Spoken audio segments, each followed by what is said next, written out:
Tes.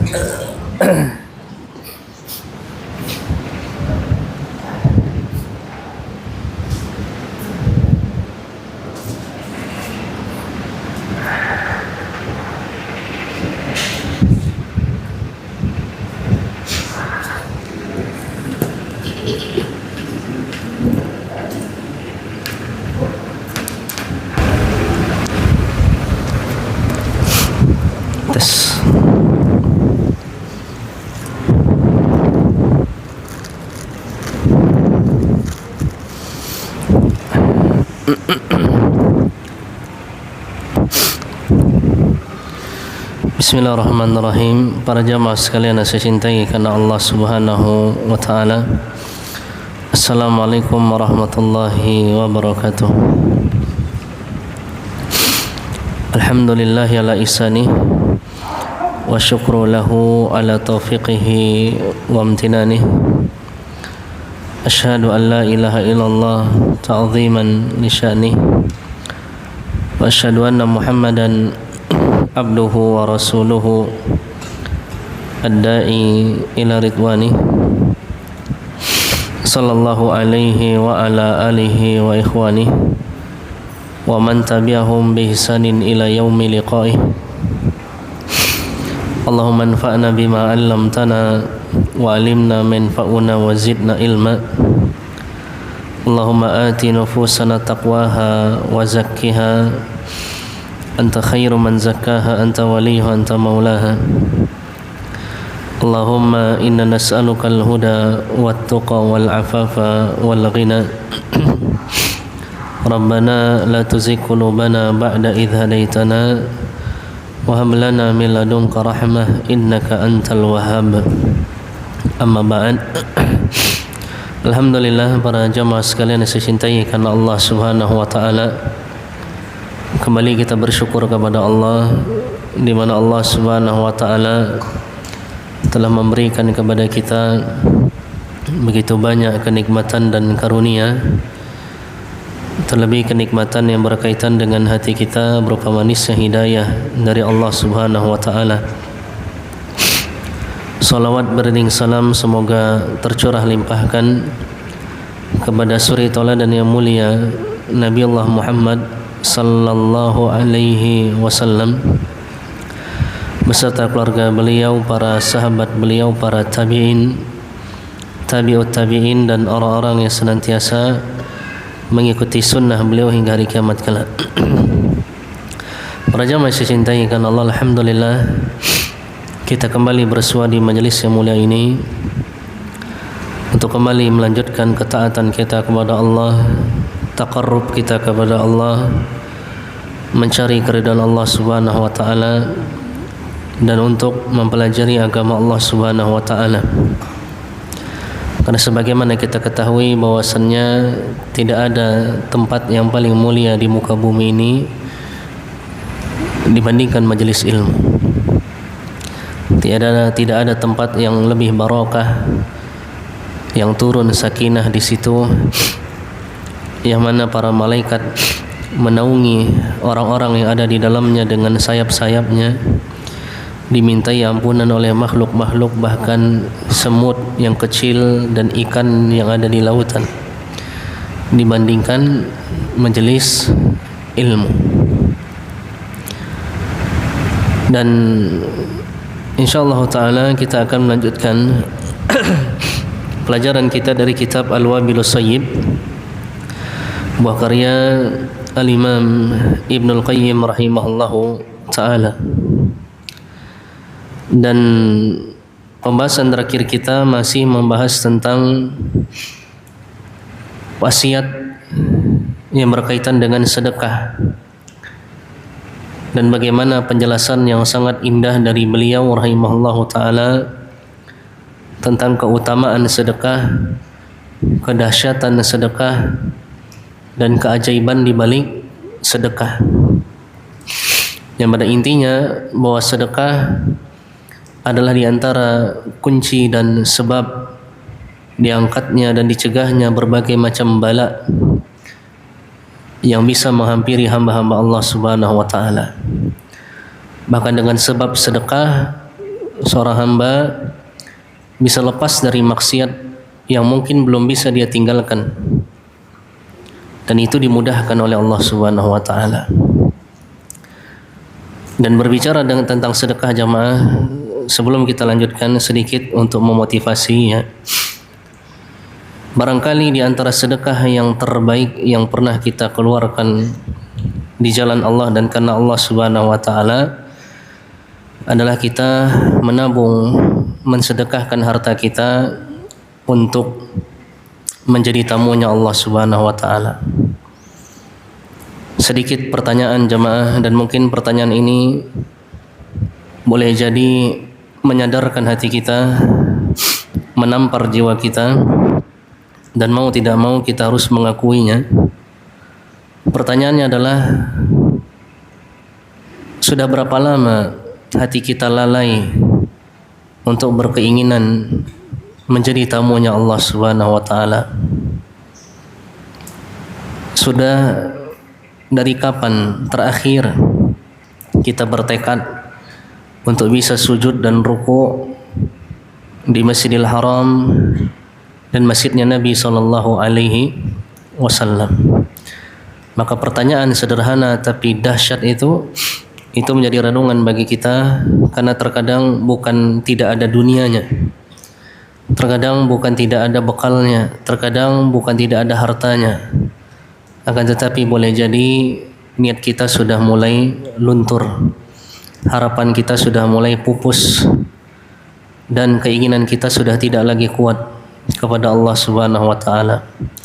Padahal haji dan umrah bukan hanya sebatas tentang siapa yang paling kaya, akan tetapi haji dan umrah adalah tentang siapa yang tulus kepada Allah Subhanahu wa ta'ala. Makanya ketika Allah Subhanahu wa ta'ala di sela-sela ayat tentang haji, Allah mengatakan, al-hajju ashhurum ma'lumat faman farada fihinna al-hajja fala rafatha wala fusuqa wala jidala fil hajj.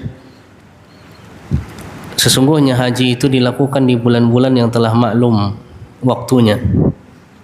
Barang siapa yang telah diwajibkan untuk berhaji, Masya Allah, barang siapa yang telah diwajibkan untuk berhaji sudah mampu, sudah sampai waktunya, maka berangkatlah dengan tanpa berkata keji, kemudian berbuat kefasikan, dan juga berdebat selama berhaji kepada Allah Subhanahu wa ta'ala. Kemudian kata Allah, wa ma taf'alu min khairin ya'lamhu Allah. Apa saja yang kalian lakukan dari kebaikan, Allah mengetahuinya. Tidak perlu ibadah kita riakkan, kita sum'ahkan. Sebagaimana Nabi mengatakan ketika beliau berhaji, Allahumma hadhihi hajjatun la ria'a fiha wa la sum'ah. Ya Allah, inilah haji yang tidak ada riya dan tidak ada sum'ah padanya. Terus apa kata Allah? Watazawwadu, dan berbekallah. Namanya kita ketika disuruh berbekal, kita akan pasang telinga, kita akan bersiap-siap, seolah-olah kita mengatakan kepada Allah, ya Allah, kami siap, kami akan berbekal. Tapi bekalnya apa ya Allah? Apa bekal untuk haji? Apa bekal untuk umrah? Apa bekal untuk menjadi tamu-Mu ya Allah? Apa bekal bagi kami untuk bisa mengucapkan labbaik Allahumma labbaik? Kata Allah, wa tazawwadu fa inna khairaz zadi taqwa. Berbekallah dan sebaik-baik bekal adalah takwa. Takwa letaknya di mana jemaah? Di hati. Jadi kalau bisa niat untuk haji dan umrah jangan cuma sekali. Ya Allah, umrahkan hamba sekali, jangan berkali-kali. Rasakan kelezatan iman ketika kita beribadah di rumahnya Allah Subhanahu wa ta'ala, di sebaik-baik tempat.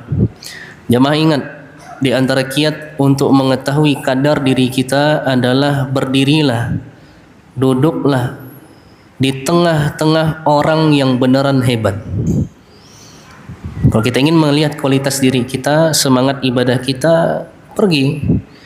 Ketika kita lihat di Masjidil Haram, orang sudah 2 jam sudah di masjid, Ya, bagaimana semangatnya mereka beribadah. Kita lihat di Masjid Nabawi juga seperti itu. Nah, itulah hakikat diri kita. Maka jamaah, saya ingatkan diri saya pribadi dan kita semuanya, semangat, pasang niat, kuatkan ikhtiar, dan gantungkan harapan kepada Allah. Ingat, Allah memanggil hamba-hambanya menjadi tamunya bukan tentang siapa yang kaya, tapi siapa yang memang pantas dan layak bagi Allah Subhanahu wa ta'ala. Semoga Allah melayakkan kita dan menjadikan kita selalu tamu-tamu Allah Subhanahu wa ta'ala. Amin Allahumma amin. Nah, bayangkan jamaah, tema kita pada kesempatan yang berbahagia ini tentang apa? Walau separuh kurma. Dan jamaah kita sudah sering mendengar kalimat ini. Kalimat ini adalah berkaitan dengan tentang sedekah.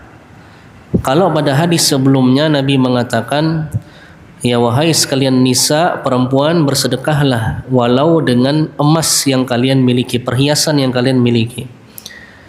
Anjurannya pakai emas. Nah, ini lebih sederhana lagi daripada emas. Kita lanjutkan jemaah. Al-Imam Ibnu Qayyim rahimahullah berkata dalam kitabnya Al-Wabilus Sayyib, wa fi sahihaini an Adi bin Hatim radhiyallahu anhu, dan disebutkan dalam Sahih Bukhari dan Muslim dari sahabat yang mulia Adi bin Hatim radhiyallahu anhu. Qala, beliau berkata, qala Rasulullah, bersabda Rasulullah sallallahu alaihi wasallam, la ilaha illallah. Kita lihat hadisnya jamaah, hadis yang sangat dahsyat sekali. Dan ini lihat Bukhari Muslim. Kata Nabi, ma minkum min ahadin illa sayukallimuhu rabbuhu. Tidaklah ada seorang pun dari kalian melainkan kelak Rabb-nya pasti akan mengajaknya berbicara. Rabb-nya akan mengadilinya. Rabb-nya akan bertanya kepadanya. Rabb-nya akan menghujahnya. Setiap kita, kata Nabi, pasti akan diajak bicara oleh Allah. Ajak bicara tentang apa jemaah? Apakah tentang kasih sayang? Apakah tentang kelembutan? Tidak.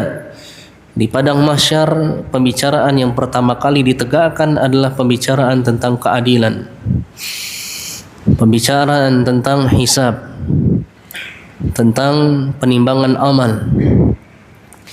Sekali lagi, tidak ada seorang pun di antara kalian pasti akan diajak bicara oleh Rabb-nya. Terus yang lebih mengerikan apa? Laisa bainahu wa bainahu turjuman. Tidak ada antara dirinya maupun Allah seorang penerjemah pun, seorang wakil pun, seorang ajudan pun, seorang sekretaris pun, tidak ada. Hanya dirinya dengan Allah. Mau bahasa apapun yang dia gunakan, Indonesia kah, bahasa kampung kah, atau bahasa apa nanti di hari kiamat, sesuai dengan kehendak Allah Subhanahu wa ta'ala. Allah Maha tahu, Al-Alim, Maha mengetahui, Al-Khabir. Allah Subhanahu wa ta'ala keilmuannya Maha sempurna. Ya. Bayangkan jamaah, kita berhadapan dengan Sang Maharaja yang Maha tahu tentang diri kita. Yang seandainya kalau Allah pun tidak bertanya kepada kita, Allah tahu. Jadi kesempatan apa yang bisa kita hadapi di masa itu, di saat itu? Tidak ada jamaah. Keadaan yang sangat berat, keadaan yang sangat mengerikan. Kita berhadapan di hadapan Sang Maharaja yang tahu tentang kita, dan kita tidak ada kesempatan untuk berbohong. Tidak ada yang bisa menyelamatkan kita di hadapan Malik Yaumiddin, Raja dari hari pembalasan. Tidak ada antara diri hamba tersebut dengan Allah seorang penerjemah pun, seorang ajudan pun. Saking mengerikannya keadaan itu, apa yang terjadi, apa yang dilakukan hamba ini? Kata Nabi, fayanzuru aymana minhu fala yara illa ma qaddama. Dia melihat di sebelah kanannya, maka dia tidak melihat kecuali apa yang telah dia amalkan. Dia melihat ke sebelah kanan, ternyata semuanya adalah tentang amal yang telah dia lakukan. Wa yanzuru ash'ama minhu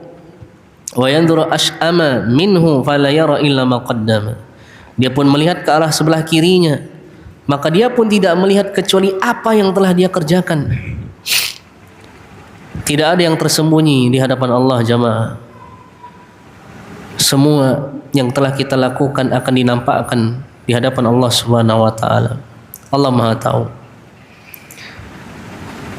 Makanya benar kata Nabi SAW, ya, fa illam tastahi fasna ma syi'ta. Kalau memang kamu tidak malu, lakukanlah semaumu. Nah, kalau kita malu nanti di hari kiamat ternyata amal kita dinampakkan di kanan dan di kiri, maka hendaknya kita berikan amalan yang nanti akan membahagiakan kita, tidak membuat malu kita. Taubat kepada Allah, tinggalkan maksiat yang selama ini belum bisa kita tinggalkan, tinggalkan hal-hal yang tidak bermanfaat, tinggalkan hal-hal yang makruh, bahkan tinggalkan perkara mubah yang berlebihan. Subhanallah. Terus naasnya wa yanzuru baina yadayhi, dia pun melihat di hadapannya, fala yara illa an-nara tilqa'a wajhihi, maka dia tidak melihat sesuatu pun kecuali neraka jahanam ternyata di hadapan wajahnya. Di kanan amalan yang telah dilakukan tidak ada seorang pun, di kiri juga seperti itu, ternyata di hadapannya adalah neraka jahanam. Nah, di saat genting seperti itu, apa di antara sebab yang bisa menyelamatkan hamba? Apa di antara perisai yang dapat menangkis, menahan gejolak api dari api neraka jahanam di saat itu? Maka kita lihat Nabi telah memberikan solusinya. Kata Nabi, fattaqun nar, maka takutlah terhadap neraka jahanam, berlindunglah dari neraka jahanam, menghindarlah dari neraka jahanam, walau bisyiqqi tamratin, walaupun dengan separuh kurma. Yang artinya apa para jamaah?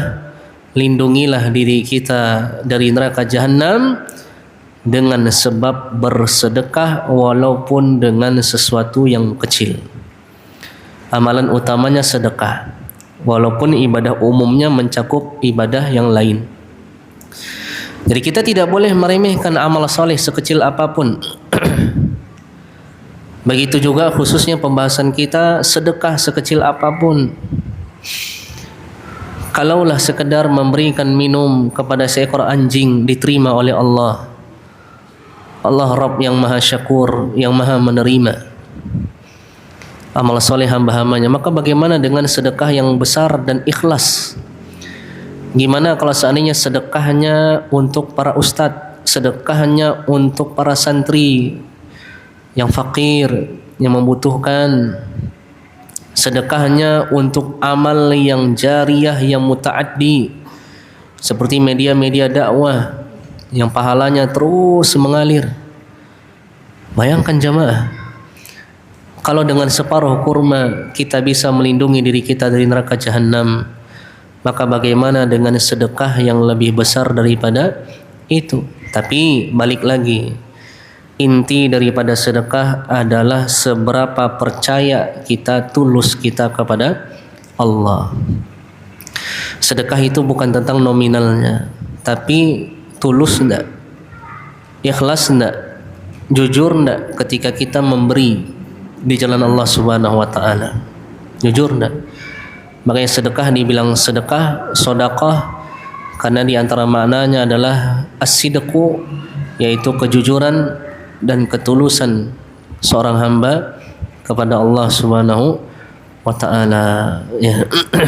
Ini hadis yang sangat luar biasa jemaah, yang mendorong kita untuk semangat beramal dan tidak meremehkan amalan sekecil apapun. Jangan pernah remehkan, niatkan semuanya untuk kebaikan.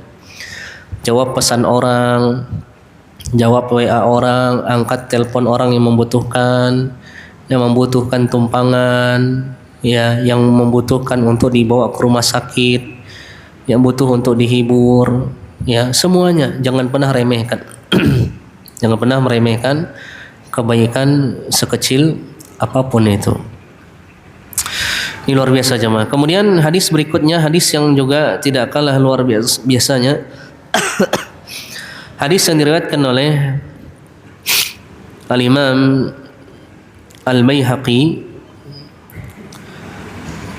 Dan Al-Imam At-Tabrani yang disahihkan oleh Al-Imam Ibnu Hibban dan Al-Hakim. Kita baca Al-Imam Ibnu Qayyim rahimahullah berkata, wa fi hadithi Abi Dzarrin annahu qala, dan di dalam hadisnya Abu Dzar bahwasannya beliau berkata, sa'altu Rasulullah sallallahu alaihi wasallam, aku pernah bertanya kepada Rasulullah sallallahu alaihi wasallam. Apa yang ditanyakan para sahabat hampir-hampir tidak pernah tentang dunia. Para sahabat adalah mereka yang memiliki hati yang paling bersih setelah para nabi dan rasul. Para sahabat adalah manusia yang paling zuhud terhadap kehidupan dunia dan pernak-perniknya. Dan begitu pula para sahabat adalah mereka yang paling terdepan dalam masalah agama dan paling semangat terhadap kehidupan kampung akhirat. Maka jelas yang ditanyakan bukan tentang dunia. Kata beliau, kata Abu Dzar, beliau bertanya kepada Nabi SAW, "Mada yunjil abda minan nar?" Wahai Rasulullah sallallahu alaihi wasallam, apa yang menyelamatkan seorang hamba dari neraka jahanam? Subhanallah. Ini pertanyaan yang sangat berkelas. Pertanyaan yang sangat luar biasa. Pertanyaan yang sangat dahsyat. Ya Rasulullah, apa yang menyelamatkan hamba dari neraka jahanam?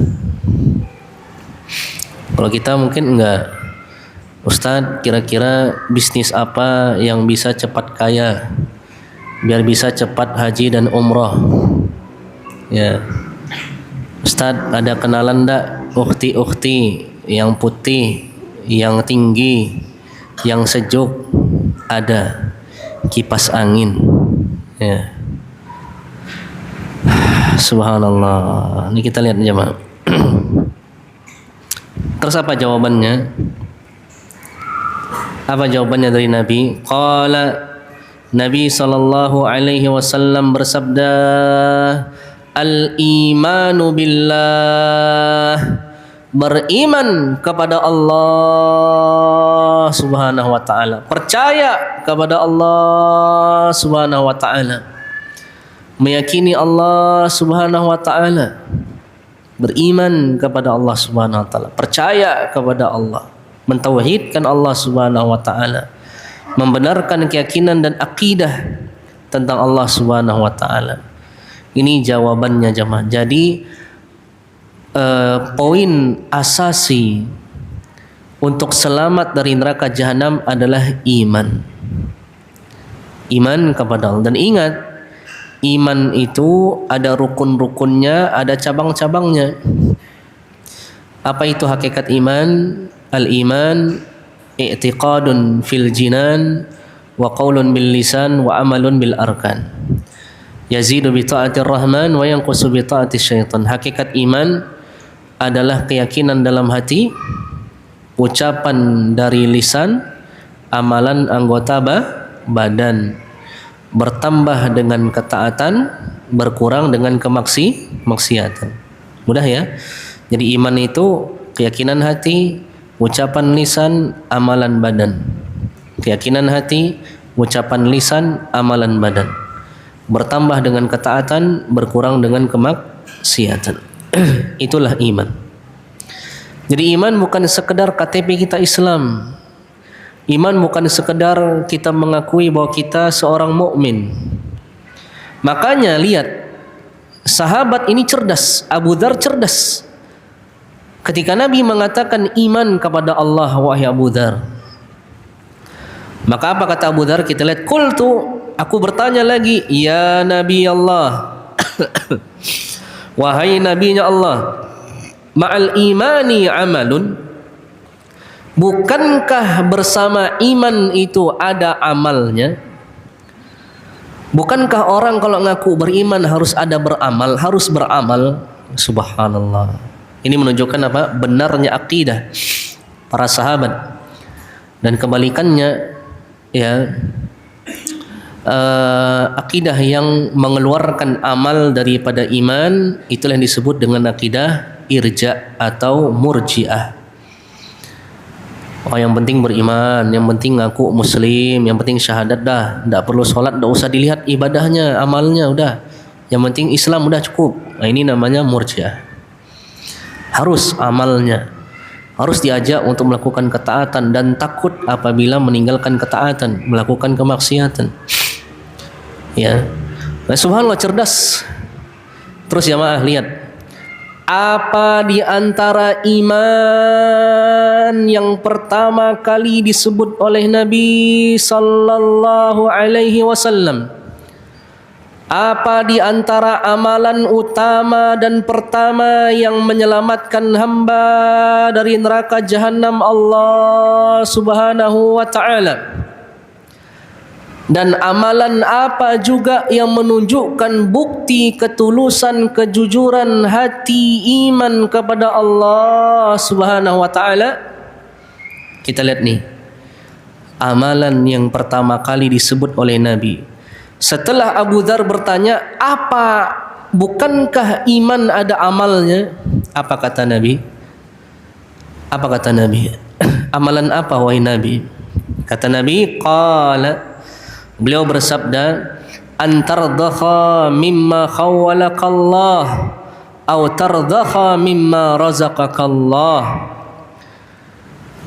Amalan yang pertama, kata Nabi, engkau memberikan secuil apa yang Allah titipkan kepadamu. Subhanallah. Jadi Nabi di sini menggunakan kalimat radakha, bukan a'ta. Dalam bahasa Arab a'ta artinya memberi, tapi radakha itu lebih halus lagi dibandingkan memberi, yaitu memberi secuil saja.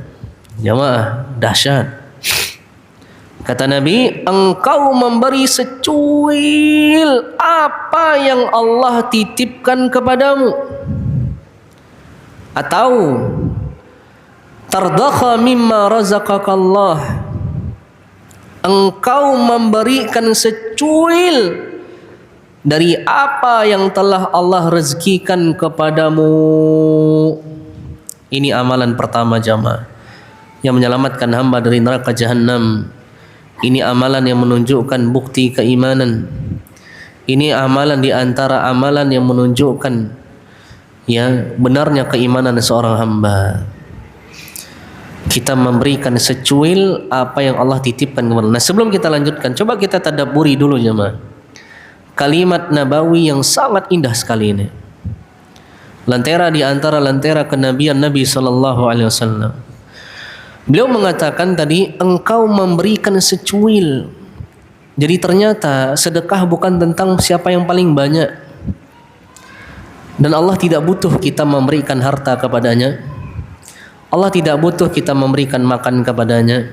Bahkan Allah tidak butuh kita dan semua makhluk yang Dia ciptakan.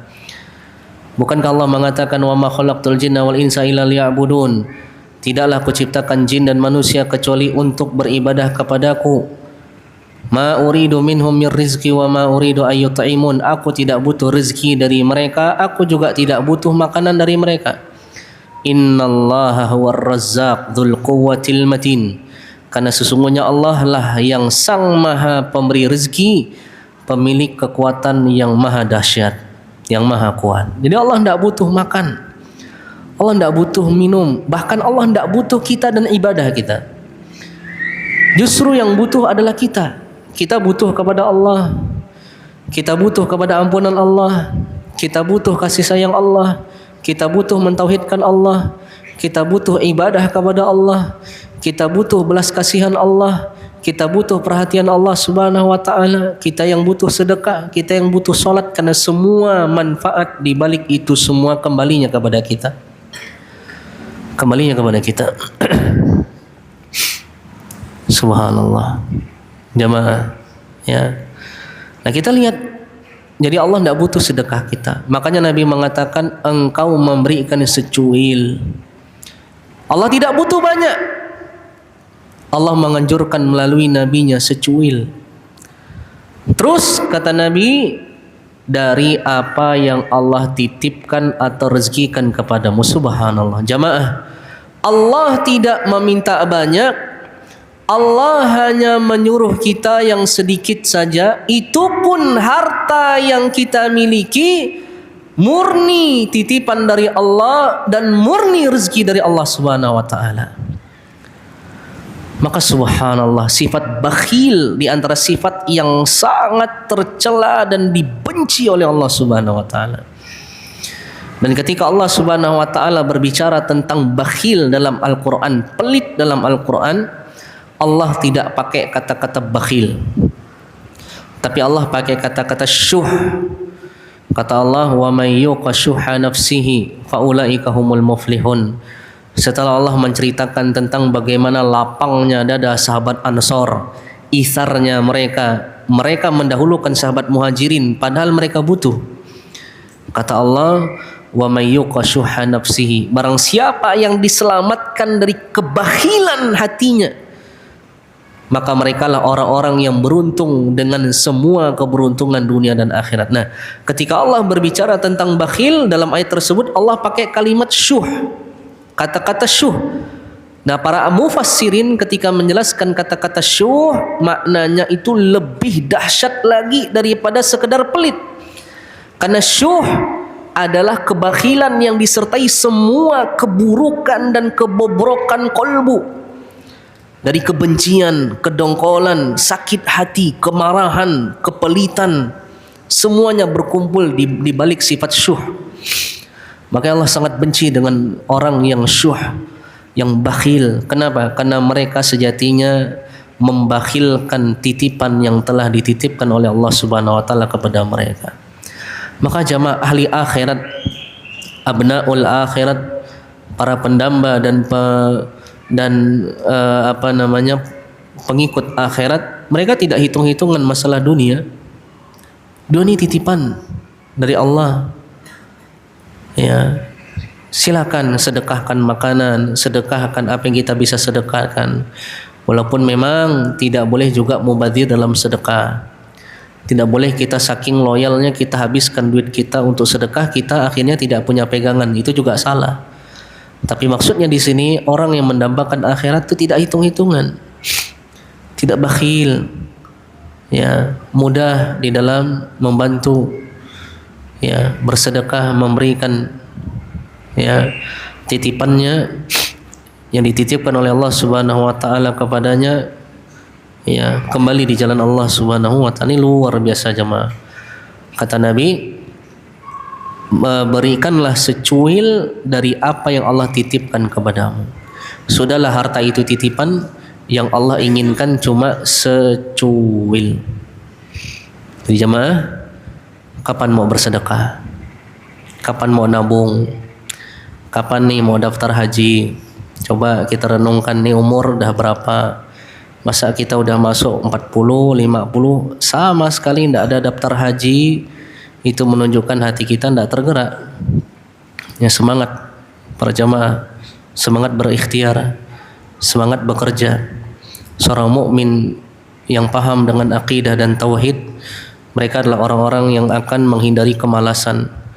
Mereka adalah orang-orang yang semangat di dalam kebaikan. Ya, subhanallah.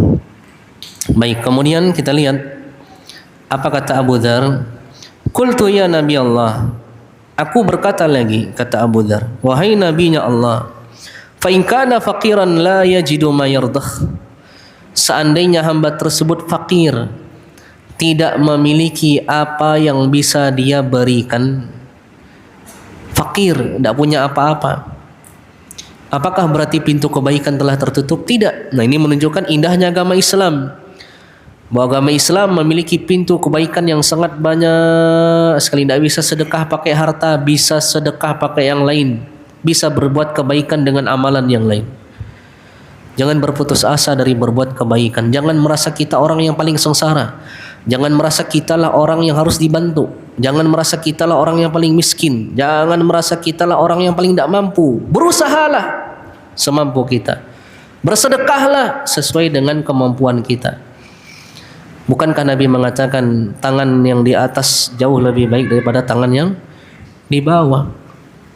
Ya, para jamaah, para sahabat, saking mulianya mereka tidak meminta-minta. Mereka tidak minta-minta. Mereka sabar. Abu Hurairah ngikat perutnya pakai batu, ya, untuk menahan lapar. Padahal Abu Hurairah sahabat yang mulia. Mereka tidak minta-minta. Tapi sebaliknya, seolah-olah mereka, karena mereka tidak pernah meminta-minta, seolah-olah mereka itu orang yang kaya. Makanya ketika Allah menjelaskan tentang orang munafik dan orang kafir yang melihat para sahabat, kata Allah Subhanahu wa taala, yahsabuhumul jahilu aghniya'a minat ta'affuf. Mereka, yaitu orang-orang kafir, orang-orang musyrik, orang-orang munafik, mengira para sahabat adalah orang-orang yang kaya. Sebab apa? Minat ta'affuf, karena para sahabat tidak meminta-minta. Ini jamaah yang luar biasa. Jadi ini luar biasa. Sahabat Abu Dzar ini cerdas, dikejar terus Nabi ini. Kalau misalnya tidak ada harta gimana? Maka apa kata Nabi? Qala, beliau sallallahu alaihi wasallam bersabda, ya'muru bil ma'ruf wa yanha 'anil munkar. Kalau dia tidak punya harta, maka dia bisa amar ma'ruf nahi mungkar. Karena amar ma'ruf nahi mungkar tidak perlu pakai uang. Kita amar ma'ruf nahi mungkar bisa kepada keluarga kita, tetangga kita, murid kita. Tentunya sebatas dengan kemampuan yang kita mampu. Yang bisa pakai lisan, yang bisa pakai tangan, yang tidak bisa minimal pakai hati. Ya. Amar ma'ruf nahi mungkar. Nah, ini berarti menunjukkan amar ma'ruf nahi mungkar termasuk cabang keimanan. Amalan kedua nih yang bisa menyelamatkan hamba dari neraka. Sekarang amalan ketiga. Qultu in kana la yastati'u an ya'mura bil ma'ruf wa yanha 'anil munkar. Wahai Rasulullah, bagaimana kalau dia tidak mampu amar ma'ruf nahi mungkar? Gimana? Qala, Nabi mengatakan fal yu'inil akhraqa. Amalan ketiga nih, hendaknya dia membantu orang yang bodoh. Artinya apa? Ngajarin, mengarahkan orang yang tidak pandai, tidak paham. Subhanallah. Kalau sekedar menuntun orang yang buta untuk bisa melewati jalan yang dia ingin lalui itu pahala. Gimana kalau seandainya menuntun orang yang bodoh, yang buta dari jalan kebenaran? Semangat medsos kita. Apa kabar orang-orang yang semangat jadi konten kreator sekarang? Apa kabar bagi kita yang punya banyak follower sekarang? Gunakan untuk kebaikan. Tentunya dengan trik dan tips, kaedah-kaedah yang telah dijelaskan dalam agama. Tidak bisa juga semerta-merta syirik, bid'ah, ada cara-caranya. Tapi intinya sudah kita mengusahakan. Status WA kita itu gratis mau posting. Zaman dulu para ulama tidak bisa bebas berdakwah lewat khutbah, tidak bisa bebas buka kajian di majelis-majelis taklim. Makanya mereka berjuang dengan tinta dan pena, dengan kertas di balik jeruji besi. Bahkan ada salah satu ulama itu luar biasa. Dia berjuang untuk menulis karya dan dia terjebak di dalam sumur. Caranya dia menulis bagaimana dia mengharapkan cahaya dari rembulan. Ketika rembulan terang dia menulis sebanyak-banyaknya sesuai dengan keilmuan yang Allah berikan kepadanya. Luar biasa para ulama zaman dulu. Sekarang WA gratis, story Facebook gratis, upload gratis. Gunakan untuk kebaikan. Tunjukkan manusia kepada jalan kebaikan. Kemudian qultu, aku bertanya lagi, ya Rasulullah, wahai Rasulullah, ara'aita in kana la yuhsinu an yasna. Bagaimana menurutmu seandainya dia tidak bisa? Tidak bagus cara mengajarnya, tidak bagus cara membantunya, gimana? Tidak bisa bantu orang, tidak bisa ngajar orang. Qala, maka Nabi bersabda, fal yu'in madluman. Kalau gitu bantu orang yang terzolimi. Nah, berarti amalan yang keberapa nih? Amalan yang keempat, membantu orang yang terzolimi. terzalimi haknya, harga dirinya. Tapi ingat, mukmin yang baik itu dia tidak selalu merasa terzalimi. Dia mikirkan hak orang, apakah dia menzalimi temannya, tapi dia tidak memikirkan haknya harus ditunaikan orang. Sekarang ini kebalik, banyak di antara kita merasa terzalimi. Banyak di antara kita selalu merasa terzalimi. Kena sakat kawan dikit dah bilang terzalimi.